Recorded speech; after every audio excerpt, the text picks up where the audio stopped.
If you think you truly know your friends, you might be wrong.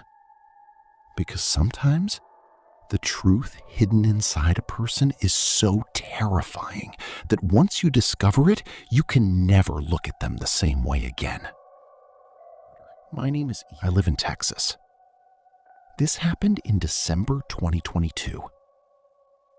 A few days before Christmas, my best friend, Jake Wilson, called me. He told me that his uncle's old cabin, a lake deep in the forests of Colorado, would be empty for the weekend. Jake, his girlfriend Sarah, my girlfriend Emily, and I planned to spend a few days there together. We were all excited. It was the middle of winter. The snow-covered forest, the frozen lake, and the cozy wooden cabin, it all felt like straight out of a movie. After driving, we finally arrived. Opened the cabin door. Emily suddenly stopped.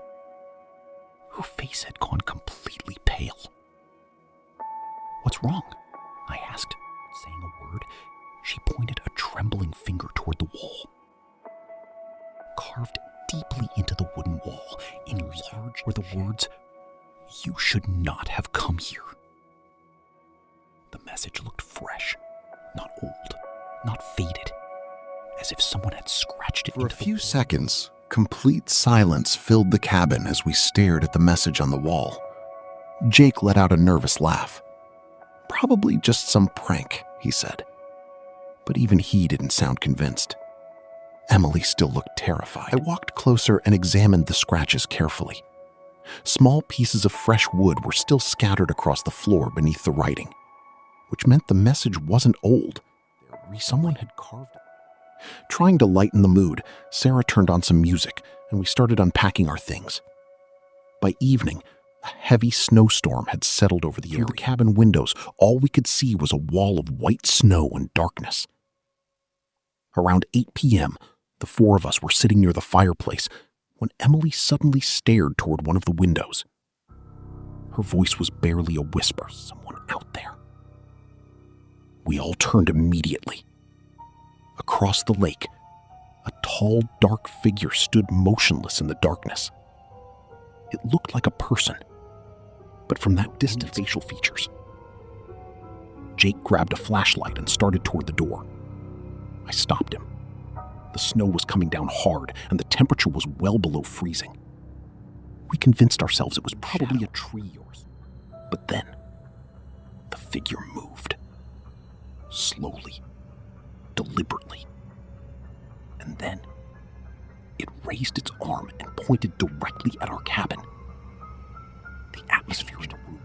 Sarah quickly closed the curtains. None of us said much after that.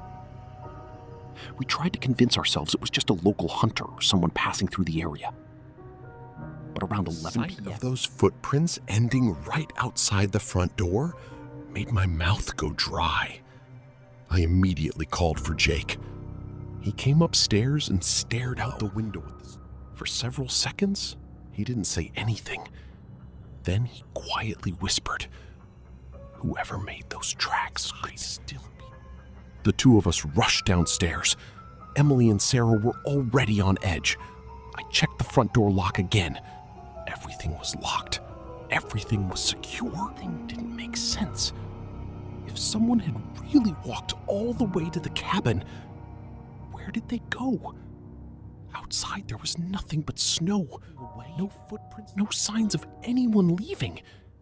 It looked as if the person had walked up to the door and then vanished into thin air. We decided that nobody was going to sleep alone that night. Around midnight, all four of us were sitting together in the living room. The fire in the fireplace was slowly burning. Outside, the wind howled through the trees.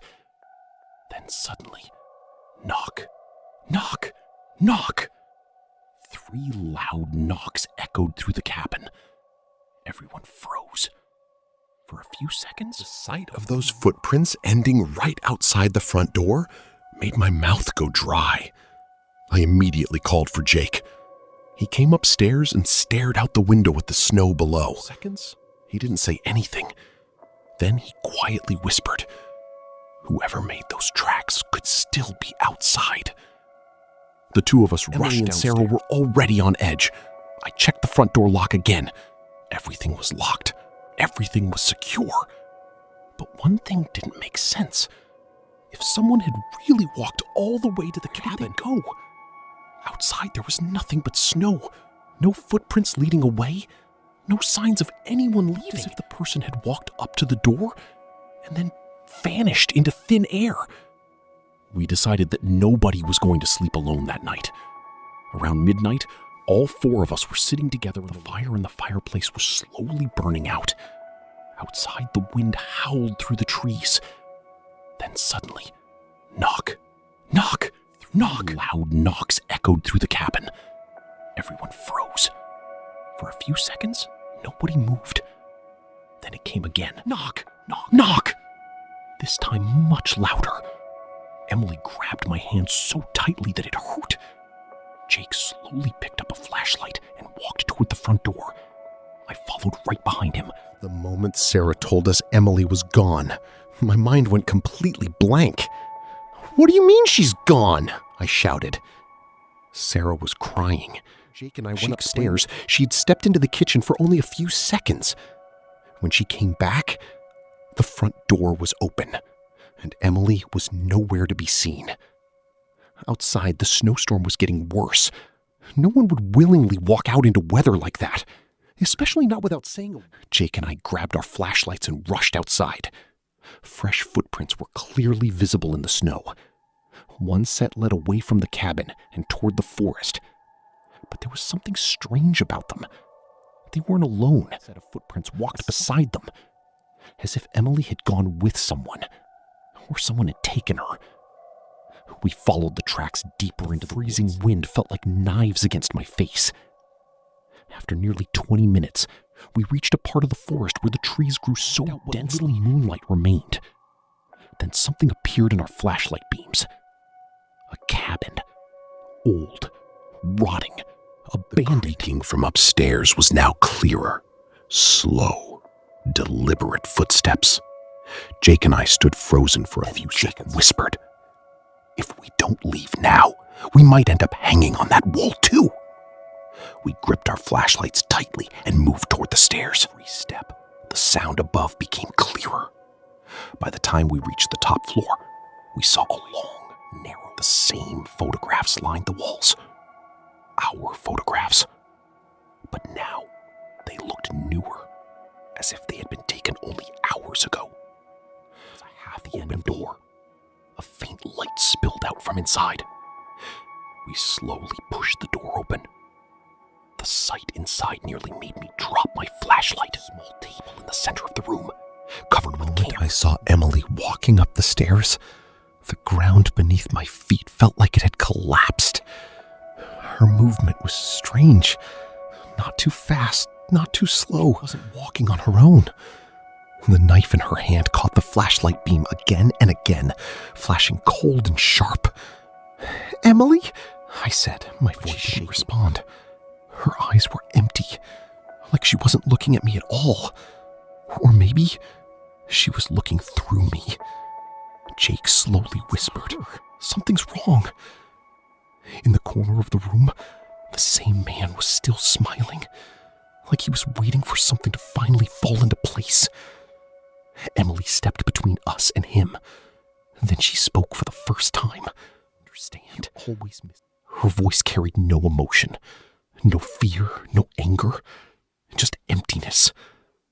I gathered whatever courage I had left and asked, "What are you doing?" She cut me off. "I was never brought here." She tilted her head slightly. "I was already here." Emily's words kept echoing inside my head. Everyone in the room stood completely still. No one moved. No one spoke. Only the tall man was smiling. Jake was fully panicking. "Who are these people?" he shouted. The man slowly stepped forward.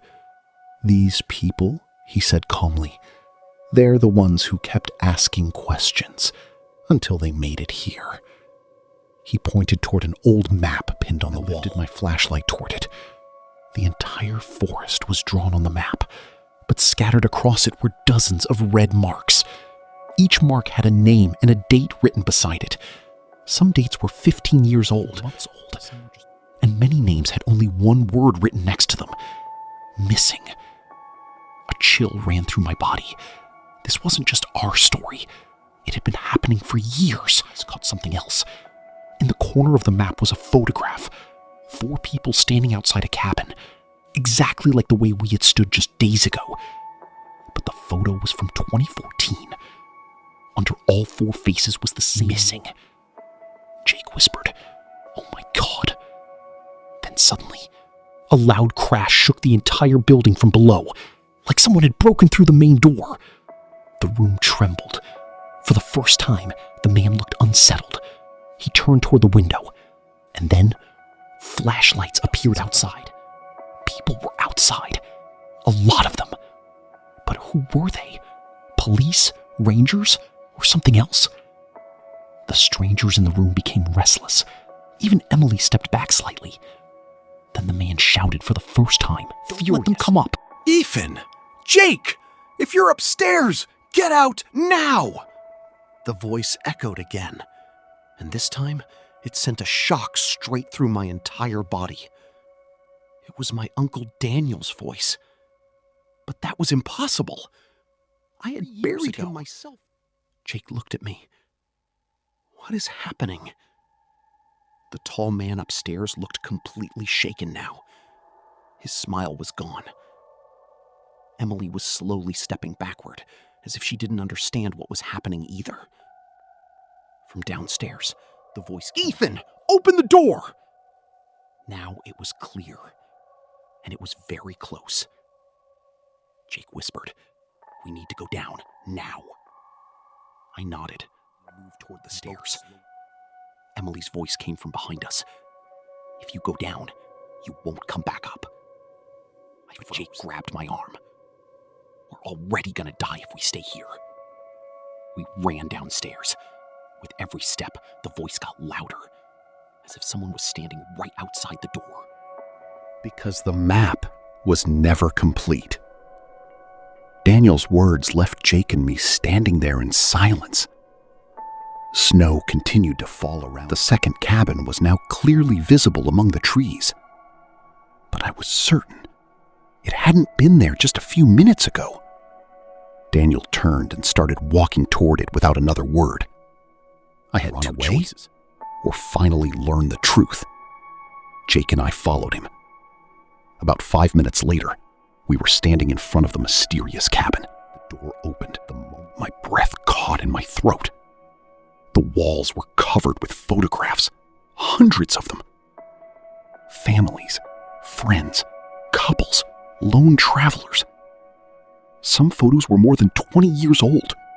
Others had been taken only months ago. And beneath nearly every photograph was the same word chosen. I looked at Daniel. "What is all this?" He took a deep breath. "This forest doesn't choose people.